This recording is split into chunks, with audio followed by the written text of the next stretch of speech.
اسلام عزیزانی، دیل هر یک شما را به کانالم خوش آمدید میگم. امیدوارم که شما خوب هستید.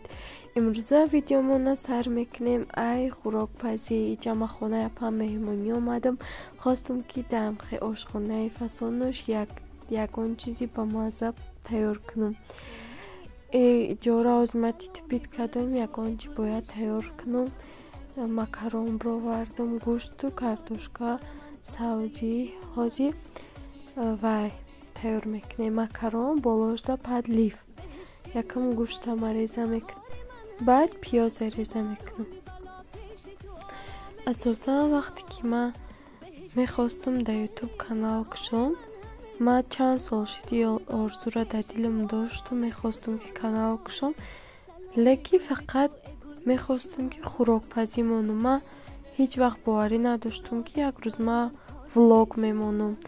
بعد وقتی دیگه زنهای تاجیکا دیدم، بلاگرهای تاجیکا که ولوگ میمونن، چه طرز زندگیشون در یوتیوب ویدیو میکنن، میمونن، بسیاری ها در شوق آوره، همه نگاهشون میکنن، کامنتاری های خوب مینویسنشون، ای احوالشون میپرسن، ای فرزندشون میپرسن.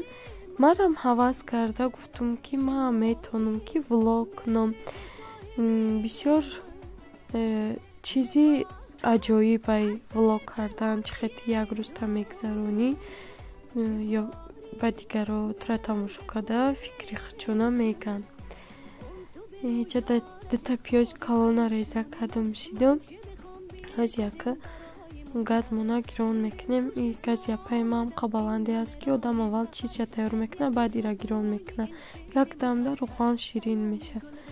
این روغن داختیم شیرین کردیم. اکا وایامونا تف میتیم.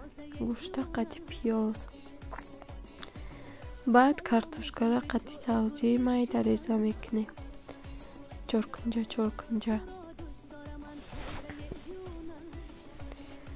امیدوارم که ویدیو به همه شما پسند میآید. لایک مونه، کامنتاری مونه، کانال مورم دستگیری کنید. بعد ما وقتی که گوشت تفتیم حتما نمک میاندازم، برای که میخوام گوشت انمی طعمی نمک به خودش بگیره، شورک شود.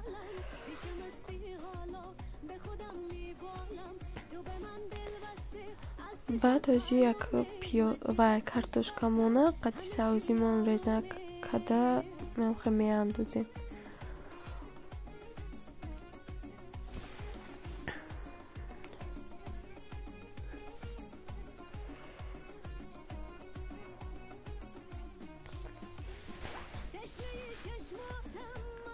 برای عبید تیاری دیدستیم. از یک خودمان که پزه عبید میکنیم. اینجا تمات یفتم، تماتی خونگی داشته یپم. دو قاشقچه میاندازیم، با از خودش سرخک میکنه خود تماتی خونگی.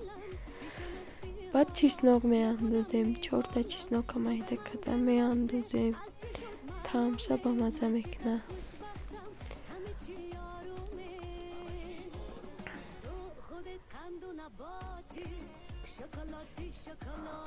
اومونا گرم شید اکتا خودمون میاندازیم. همه وقت اوقات آب گرم اگر اندازی خیال میکنم اوقات هم تستر میپزه، هم مزهش کم نمیکنه. بعد پریپراوا یکان نمودچی نمودی که داشته باشین. من پریپراوای رولتان یافتم، پریپراوای رولتان انداختم.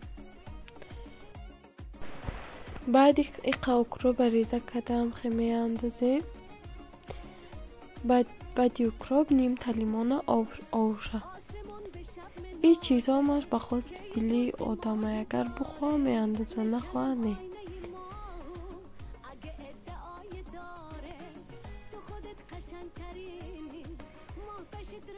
اکا نوبتی مکرونمون رو می جوشونه میگیریم، کمتر روغن میکنیم شه. بعد ای بالاش پد لیمون رو می اندازیم،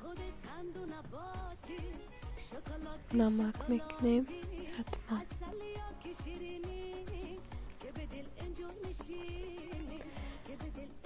مکرونمون پختک برداشته گرفتیم و کمترک روغن میکنیم شکی. به همدیگریش نچسبند.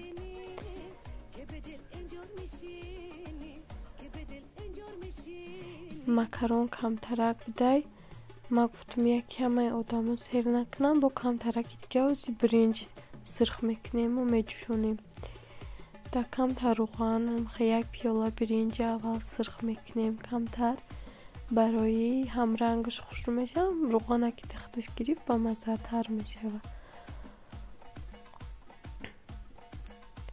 بعدی که کمترک سرخ کشید آب میاندازیم. میشه که همون آبی که ماکارون جوشوندیم هوای اندازیم، میشه که آبی خنک اندازیم.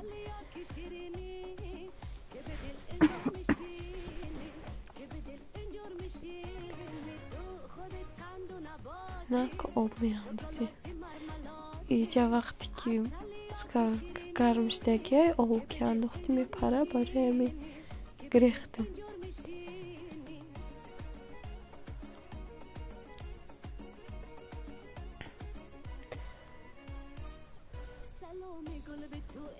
نه ماکارون منم آوش قریب قاقشیده و که کریشکش هم میمونیم. اینجا اوریج برای دسترخوان تیار کردیم، سالاد گرفتیم، چاکا میوگی این القود منم تیار شد، زیربگ منم برنج منم تیار شده که این آوش پول اینجا گرفت دختش با مزه شد. نه ما چای هم دم کردیم، القود منم اینا برداشتیم، بلوش دا کمتر زلین میکنیم و میریم آبید میکنیم.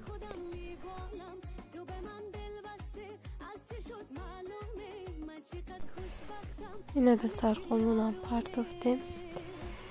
اینه جیانکای من، یا چجون مای، این هم جیان مای، اینه دخترکی مای، برایم دخترکی مای یک تا لایک مونین.